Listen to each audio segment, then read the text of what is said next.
Hey, Greater Bostonians. It's me, Gemma Linzer-Coolidge. And you know one thing I fluffing hate? Yeah, okay, that's an impossible question for you to answer. Throw a rock, and if you hit something, I probably hate it. Most of you probably thought writing crap advice columns, or tuna subs, or dipshit.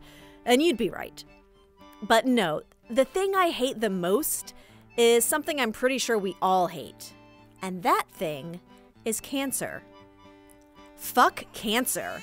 Sorry, Monty, no, I can't downplay that one. Fuck cancer. That's why I'm asking you to support my run to benefit the Dana-Farber Cancer Institute. Since its founding in 1947, Dana-Farber has been committed to providing adults and children with cancer the best treatment available today, while developing tomorrow's cures through cutting-edge research. If you're able to give anything to help us cancel cancer, please check the link in the show notes or visit the Greater Boston Twitter page. Thanks. Now enjoy the episode. It's a good one. I'm in it a lot. Have you ever had to leave something behind that you really loved? Yeah, my grandparents used to have a lake house, and so that was like the thing to do around 4th of July, and that came with a whole set of traditions, you know, going on my grandfather's boat and like having, you know, barbecue and the fireworks from the neighbors and stuff. And like they're potentially a little dangerous because the house was so old. Like it would go up like a pine needle. And just after he died, you know, I mean the house is together because he was maintaining it. So like with bubble gum and like duct tape. Obviously it was very hard when he died in general, but then it was like that summer we said goodbye to the house, and that was really hard. And I also had to give up traditions.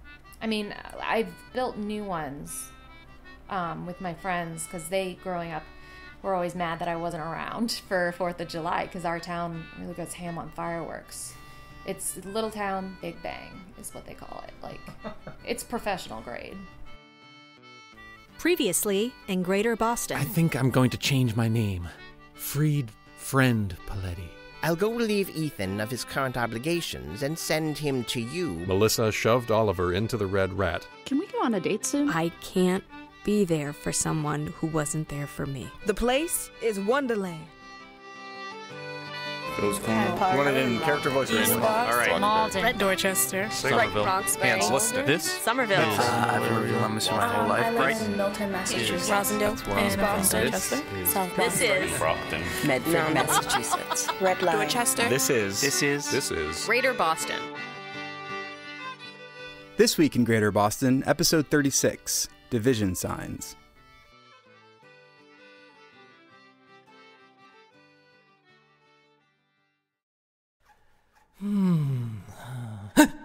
What? Easy. It's me, Gemma.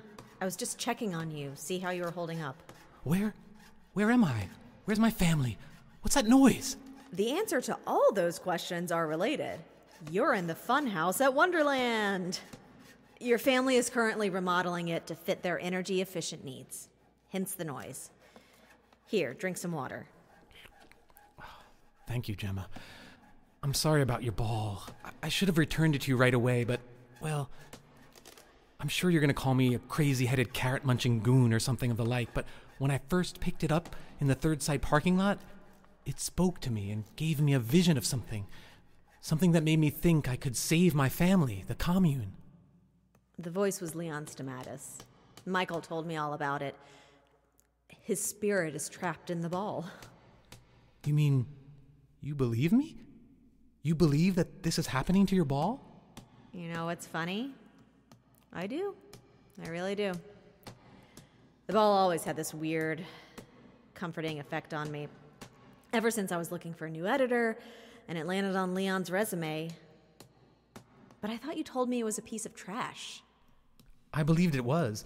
It's possible the publisher gifted you the genuine article. And then once he realized the full potential of its power, wanted it back. And now he has it, thanks to me. Oh, by the goddess's ascended eye, curse my selfishness. Hey, easy fella. You did what you needed to do for your family. What's so humorous? Our reflections. Look, my needle of a neck with a head the size of Plymouth Rock. Ah, yes. and this one makes me look comically obese, while here I appear both stout and thin simultaneously. Right. I was thinking a minute ago. Being in here reminds me of working at Third Sight.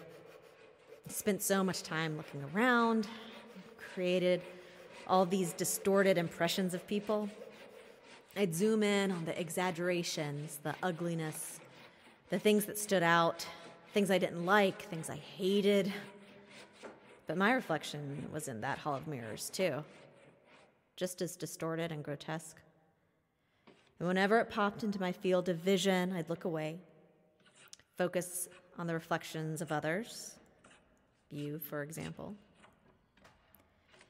Eventually, I got so good at averting my eyes, I couldn't see my own reflection. But when I looked into that ball, I could see myself clearly again. And I know who has it now. And I'm going to get it back. And may the goddess guide you. The one thing I don't get, I free-palmed the ball plenty, but never got a whiff of the same crazy voices you and Michael did. I imagine that's because the ball is yours, although I would caution against that particular phrase, honestly. Why's that? It may be your ball, but if there's a spirit of a man trapped inside it, you must ask yourself, does the ball belong to you or to him? Time to find out. See you around, freed friend. Take care of yourself. You remembered. Yeah. Little secret? I always remembered.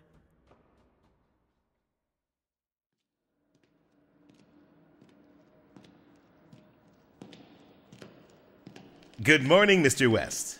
Mr. Sales, is it? Mr. Lawyer. But please, call me Lawyer. Yes. If you'll excuse me, I need to get to a meeting inside Ethan's lab. Oh, that won't be necessary, Mr. West. I'm here to inform you that your presence at the meeting is no longer required. What on earth are you talking about? I set the meeting up in the first place. Well, it seems your colleague, Mr. Bespin, is quite upset about what happened when you were, lab-sitting for him. And as you know, he was quite attached to Wonderland. He's fighting mad that you forced him to come here, leaving it vacant for those pesky squatters. Therefore, the Bespins have requested to speak with representatives of my association directly from this point forward. And since that would help cut through all the meddlesome red tape and eliminate any needed middlemen such as yourself, we have responded to that request with great enthusiasm. Hugh, you're cutting me out.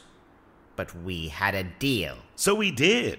And as you can see here, page 33, paragraph 5, line 132, augmented with footnote 41b, we've met the obligations of said deal, which is to secure you with a new identity to avoid legal recourse connected with your former misdeeds. The deal was to ensure Emily won control over Redline, and I pumped a considerable amount of my personal finances into ensuring that would happen. Yes, but we never promised anything in return for such an endeavor in writing. We merely gave you a little nudge and permission to finish your work, and we appreciate your work immensely.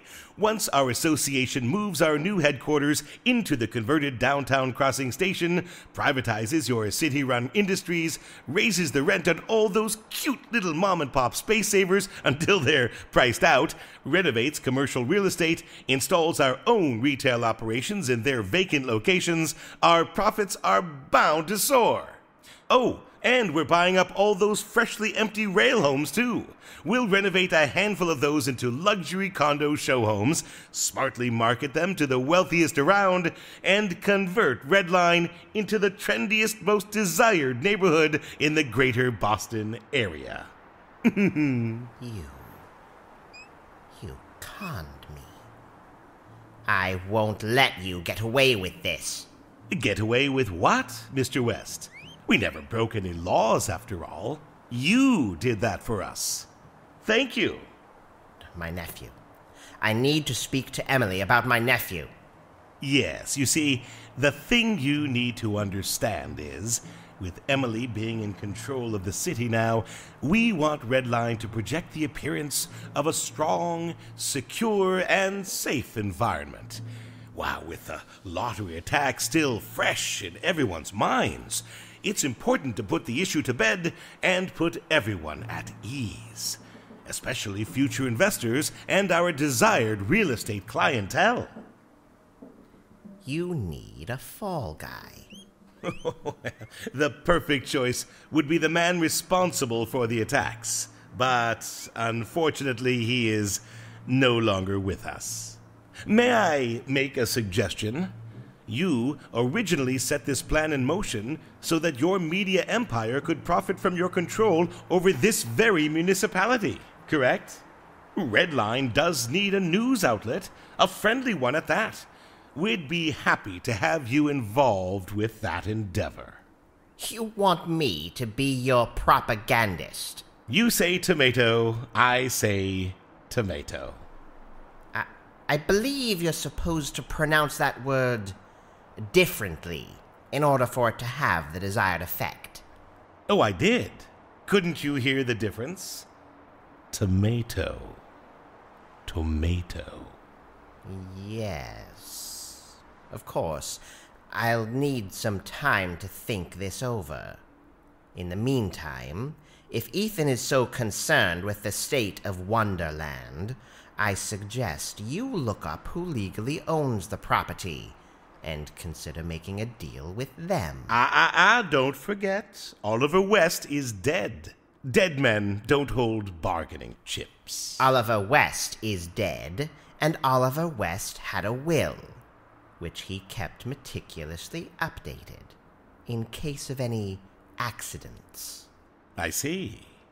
Of course, being dead, Mr. West should know that if his estate is handled in accordance with his final wishes, as outlined in his last will and testament, all his benefactors will need to be informed of his untimely demise, and the remainder of Mr. West's assets will be promptly frozen and turned over to the will's listed estate holders, friends, and, of course, family members, so as not to raise any suspicions concerning the undeniable fact of Mr. West's death. Mr. West must remain dead. To everyone. Always. Even Ada. Especially Ada. But he'll inherit what I've left him. What you have left to leave him, yes. But he'll never see his father again. The poor thing. I see. And of course, Mr. Carrington Vandermont will be penniless. Yes, a fresh start for a new man. A steep price to ensure your child inherits Wonderland, no? Yeah, it would be. Except I didn't leave Wonderland to Ada. Most everything else, but not Wonderland. It seems I have a lot to consider, Mr. Lawyer. Please, just lawyer. No. Good day.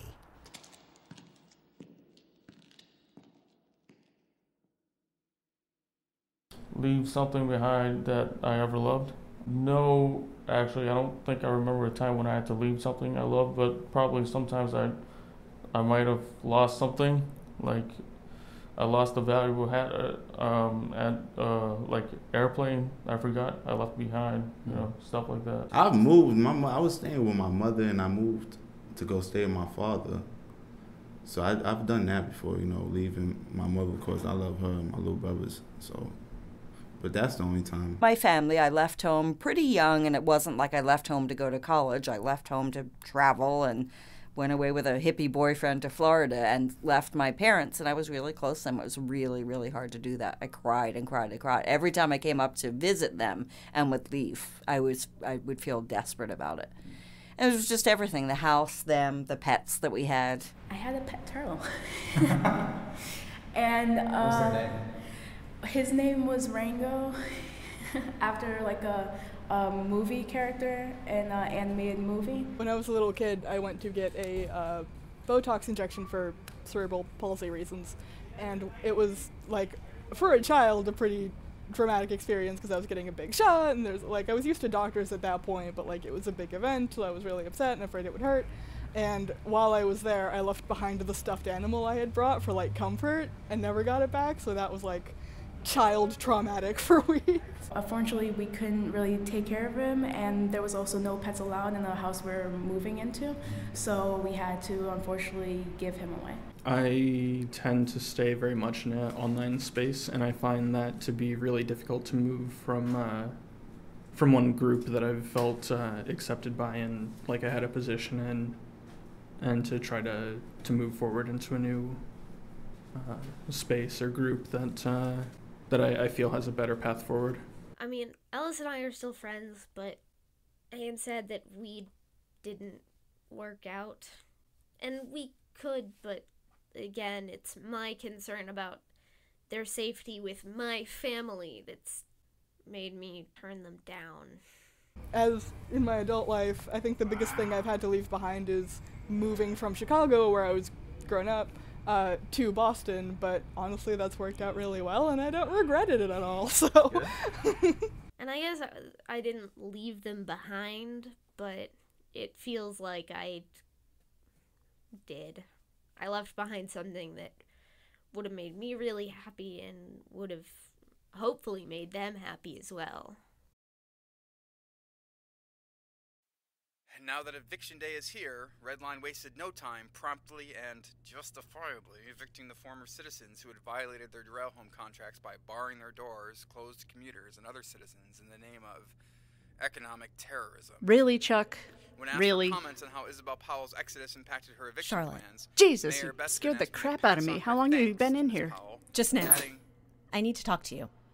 Okay, just let me ask you one thing first, and please be honest with me. I will.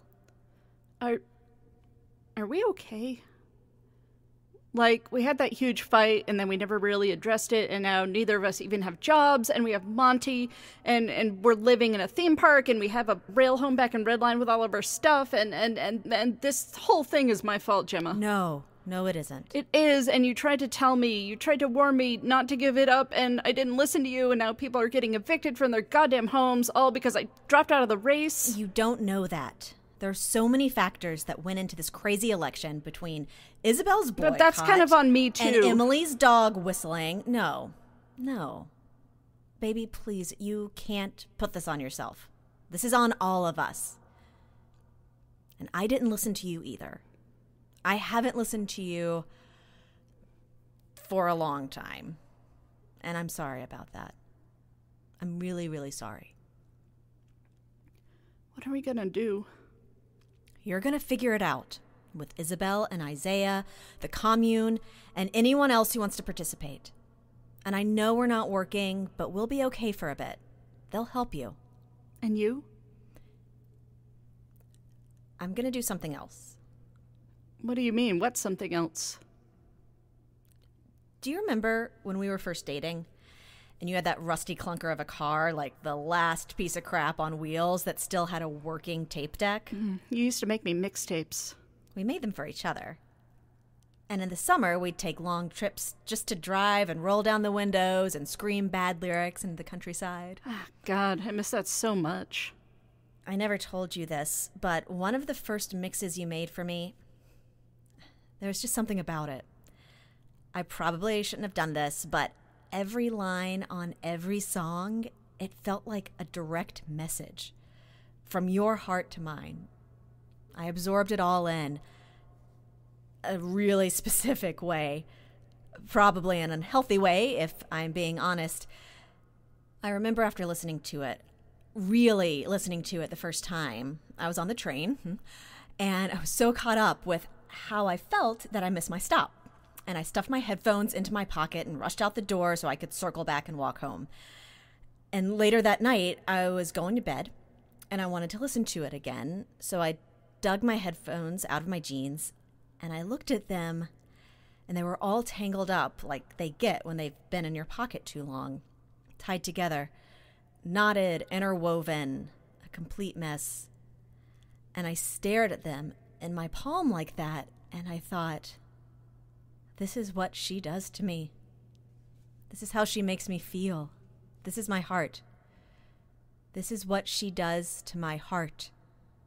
And even now, after all this time, that's still how I feel. Your whole life with me has been an endless supply of beautiful songs on a perfectly sequenced mixtape, with notes and sounds and instruments that never fail to turn me into a knotted, tangled mess. Gemma. Shh. Let me finish. Because at some point I failed you, Char. I stopped listening to the music. Because I stopped believing I was worth hearing it. And that's on me. I got so caught up in hating my job that I ended up hating myself. And if there was anything in my life that loved me, I didn't understand it. And I questioned it. And I shut it out. And that's exactly what I did to you. And I'm sorry. It's okay. No, it's not. When I saw you succeed with Redline, I saw a side of you I couldn't believe existed.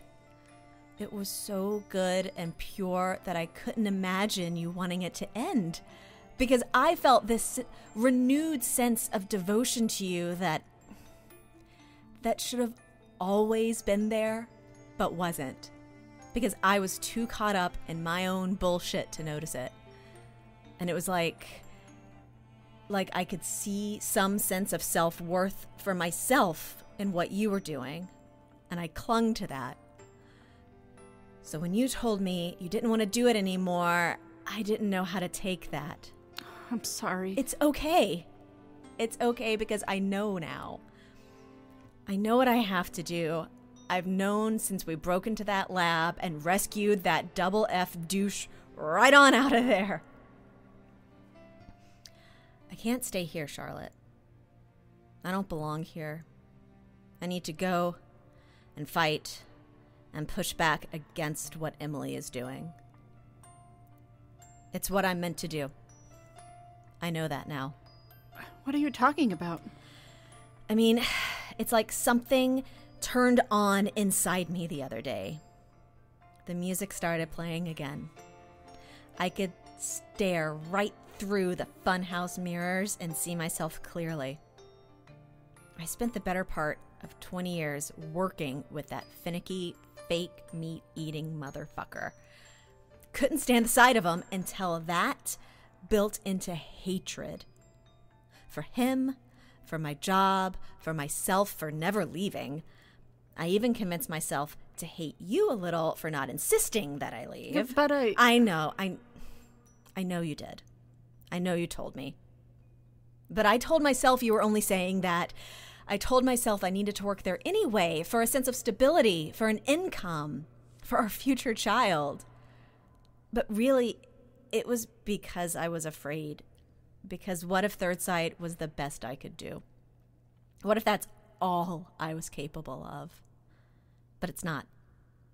And you know the moment I realized that was when I dragged that same tofu-chewing boob who used to drive me banana fucking Sunday splits, who out of some mad scientist lab.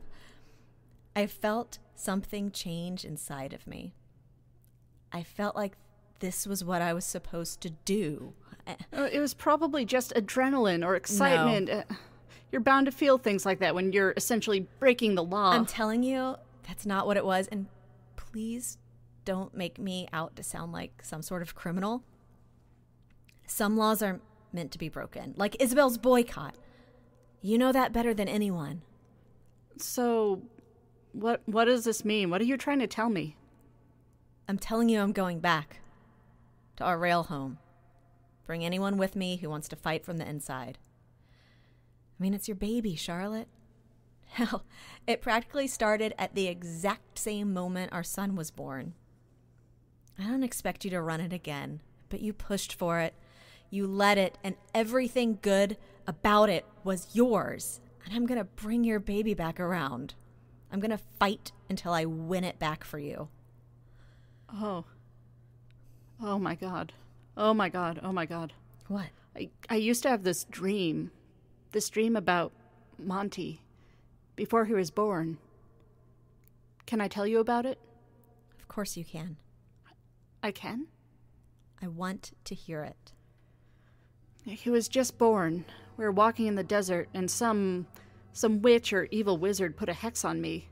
And I couldn't breastfeed him. He was so hungry. So hungry, and he cried endlessly. But if I breastfed him, he'd grow up to be a monster, a warlord. So I had a choice. I could either starve him, or I could feed the monster he would grow to be. And I always thought that was about Monty. Typical pre-parenting anxiety. But it wasn't. It was a premonition of Redline. That's not what this is. You're talking about going and fighting. I'm not capable of being a warlord. You know that. So what are you capable of? And what's Emily capable of doing to you? Me walking away? That was me trying to starve it, kill it. But I can't do that myself. It's too big for me now. It's become this monster, and it's hungry, and it's going to rip you away from me, and I can't let this thing I created harm you. Shh. It's okay. It won't. I promise it won't. Listen to me. You and Isabelle and the others need to lead. Need to meet and talk and hammer out a good system that represents everyone. But that's not me. I need to get myself in some faces and raise a ruckus, because that's who I am. But you taught me, with everything you've accomplished these last 2 years, that I need to do it for the right reasons. I need to do it to help others. Even others I hate. Gemma. I know, I'm sorry. I'm so proud of you. I'm proud of you too. And I love you. And I am going to fight for every single good thing you ever did. And then we're gonna fix the 1 or 2 important things you overlooked. I don't want you to go. Look at me. Give me your hands. Your headphones. My heart. Will you promise me you'll come back to me? Come back for your heart? I promise. But it's always going to be yours.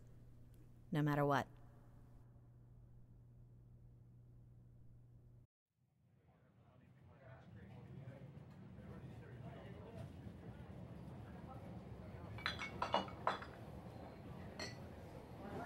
What can I get you? Glass of white wine. What you got there? A letter. For? You. What's it say? Tell you after I get my drink. The city is raising your rent. They're trying to price you out so they can install some Legion subsidiary chains. Burger Drop, Taco Leak, Pizza Ghost. Pizza Ghost? The hell is Pizza Ghost? You know. Pizza Ghost, we're the pizza you love the most. Order our delivery, pizza arrives mysteriously. Where'd it come from? Who the heck knows? You'll have to ask the Pizza Ghost. So they, break into your house to deliver a pizza? I don't know, I think it's like a service where you make a copy of your keys so it can be delivered without you needing to answer the door. I don't know. Want to know something? This country's going to hell. I'll drink to that. There you are, finally. I've been looking at every Red Line bar all day and night. Who the hell are you again? I'm you. Kinda, except not. Right. Where's your camera crew? Taking 5. I'm on my own. What made you assume I'd be in a bar? I spotted you on the news during the evictions yesterday. Hanging in the background, sporting an I need a drink face, clear as that wine of yours. Yeah, well, I gotta get a new job. Right. Well, about that. What's this? It's an offer. I've been flying this inexplicable bullshit thing solo, but it was designed for a co-pilot. The original idea was to feature you along with your brother. When your brother split, I saw that as a big opportunity and made it a show about finding him. But, well, I'm not doing a very good job with that, and the producers are getting a little restless. Loved my initiative, they tell me, but the show needs to be building somewhere. And they want to see my, quote, biting personality interact with someone a little bit softer, unquote. So I figured, if your brother wasn't interested, maybe you would be. That was always his idea anyway, so rather than it being Stamatis and Stamatis on the case, it could be Nica and Nica on the case. What do you say? How would that even work? Wouldn't it be confusing if there's a real me and a fake you? Wouldn't people get confused? The producers think it's quirky and fun. Like a dash of the meta, mixing reality with fantasy. But more importantly, They want the Dimitri storyline wrapped up. They want us to find him, and I figured you probably knew where he was, right? What's this? You revising my contract already? It's the letter you wrote to Dimitri. I got it from Chelmsworth. I figured you might want to deliver it to him yourself. Or let us do it for you. You tell us, we find him, inexplicable riddle solved, and you're on your way to TV fame and stardom. Stardom, right. Well, isn't that what you wanted? This is a long way from monologuing at an open mic night, you know. Maybe, but it's still a garbage show. Oh! Okay, wow.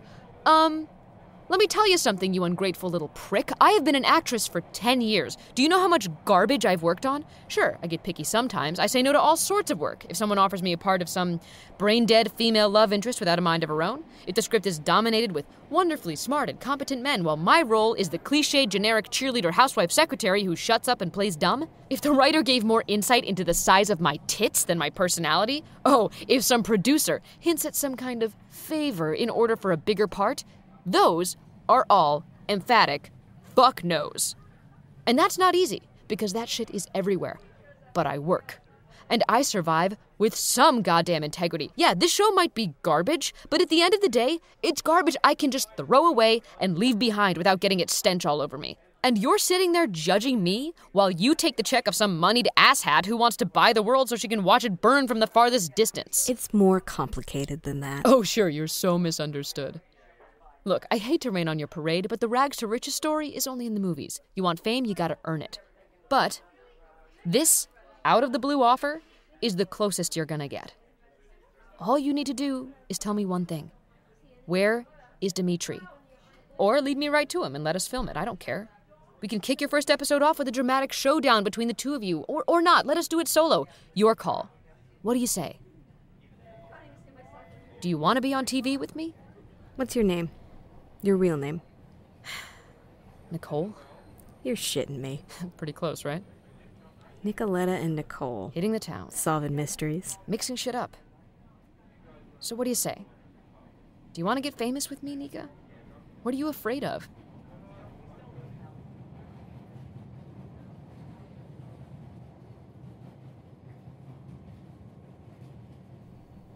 Of all the people shepherding the Red Line pilgrims to Wonderland, Isabelle waited the longest. There were stragglers, people who needed help pulling their trunks and luggage, small pieces of furniture strapped to their backs with bungee cords and rope. She welcomed them all, told them which transfers to make, said she would catch up with them soon. She held her Exodus sign over her head proudly, paying no attention to the occasional sneer or nasty remark. She would give it another day. People knew how to read maps, after all. People could find their own way. And there was more work to be done after they settled into Wonderland. Exciting work. Of course, she had other reasons to delay her arrival. After the low turnout on her final day, she texted Isaiah and Omi, saying she would arrive shortly. Plenty of notice for them to meet her at the terminus, help her with all that wide-open air on the walk to Wonderland.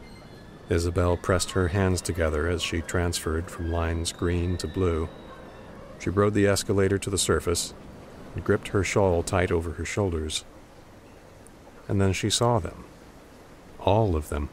Hundreds of pilgrims standing outside, waiting for her.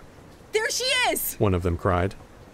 And then everyone cheered and applauded, startling her so much she almost stepped back and toppled down the escalator. Her mouth hung open. She felt her eyes swell with tears. She could hear her heart beating. Well.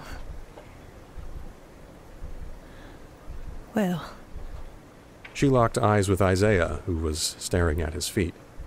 He looked up quickly and gave her a sorrowful look, shaking his head. This hadn't been his idea. Omi's either, based on her expression. These people had wanted to come, to meet her, out of their own volition. And how could she question that? They'd all decided to follow her here, after all. She couldn't turn around and chastise them for wanting to complete their journey together. I guess there's only one thing to do then. Thank you. Please, there's something I want to say. Now, I don't mean to liken myself to some great biblical figure, but this little trip of ours reminds me of the book of Exodus, with Moses leading the Israelites into the land of milk and honey. Not a perfect analogy. I'm certainly no Moses, and the only promise we can expect from Wonderland is one of hard work and struggle, not dairy and sweets. This is not going to be easy. I always thought it was especially cruel of God not to let Moses into the land he struggled to lead his people into. You all know this story. His people are dying of thirst, so Moses talks to God, and God says, "Take this staff. Knock it against the rock once. Water will flow and the people will drink." So Moses says to the people, "Here's your water. Make sure to thank God for turning on the taps." Except he knocks the staff twice. And this makes God angry. Angry enough that he does not allow Moses to enter the promised land. No, Moses needs to stand at the border and watch his people enter as he is stranded on the outskirts. His only comfort is knowing he accomplished what he set out to do. But he can't enjoy the fruit of his labor. He can't celebrate with his people. And why not? Well, because God is kind of a jerk. Oh, I know the message we're supposed to get out of that story. Put your faith in God no matter what. Obey God no matter what. Trust God no matter what. But what if Moses slipped? What if he just made a mistake? What if it wasn't about a lack of trust, but about something else, something more innocent? Of course, that's probably not what it was. No. He knocked the first time and nothing happened. And he was afraid of looking like a fool holding a big stick in front of thirsty mouths with no water. So he knocked again, and the water rushed out. What I'm trying to tell you is, in this moment, my idea of God is all of you. It's people. It's the goodness in people, the goodness in all of you who heard my words. Listen to what I had to say. Despite all the trouble your faith in me brought you, you didn't waver. You believed in me. You trusted me. And despite all that goodness, I haven't put my complete faith and trust in you.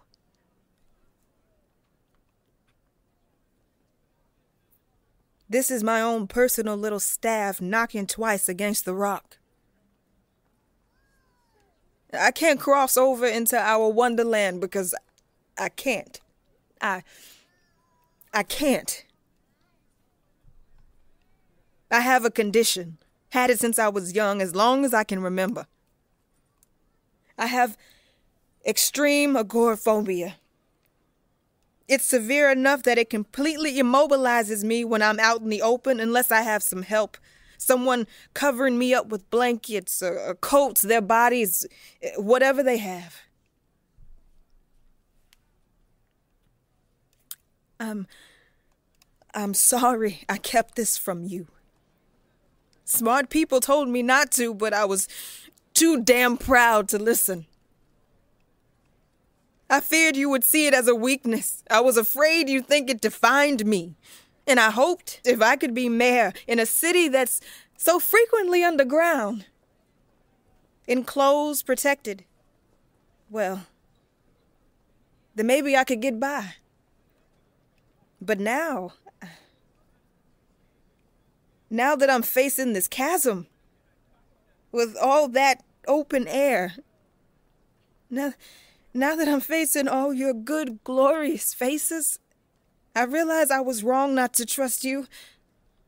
Even if you judge me, I think that The crowd began to shift and move right before her eyes, raising their arms over each other, a human bridge of protection for her to walk safely under. Form a line. Come on, keep it going. Come with us. We'll take you home. You'll be okay.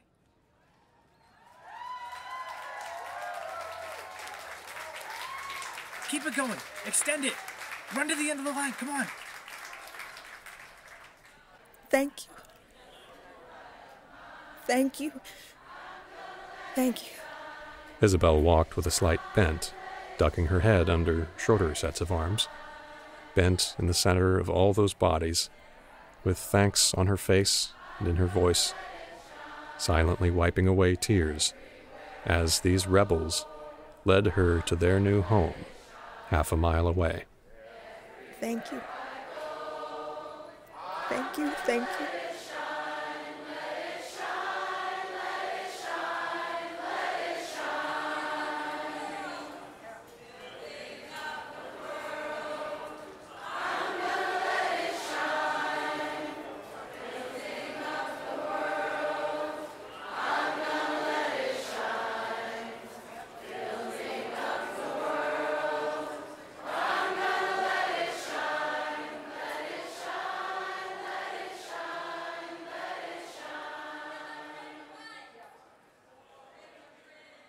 Greater Boson is written and produced by Alexander Danner and Jeff Van Dreason, with recording and technical assistance from Marck Harmon.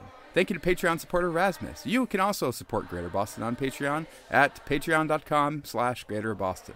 This episode featured James Capobianco as freed friend Poletti, Lydia Anderson as Gemma Linzer-Coolidge, Rick Zieff as lawyer, Mike Linden as Oliver West, Jeff Van Dreason as Chuck Octagon, Summer Unsinn as Charlotte Linzer-Coolidge, Kelly McCabe as Nica Stamatis, Kristen DiMecurio as fake Nica, Nichole, Braden Lamb as Leon Stamatis, and Jessica Washington as Isabelle Powell, with Graham Rowat as Bartender, and Exodus Pilgrims voiced by Colin J. Kelly, Amanda McColgan, Jack Pevyhouse, and Alex Welch. Charlie on the MTA performed by Emily Peterson and Dirk Tiede. Interviews recorded with Greater Boson residents. Transcripts available at greaterbosonshow.com. And as always, thank you for listening to Greater Boson.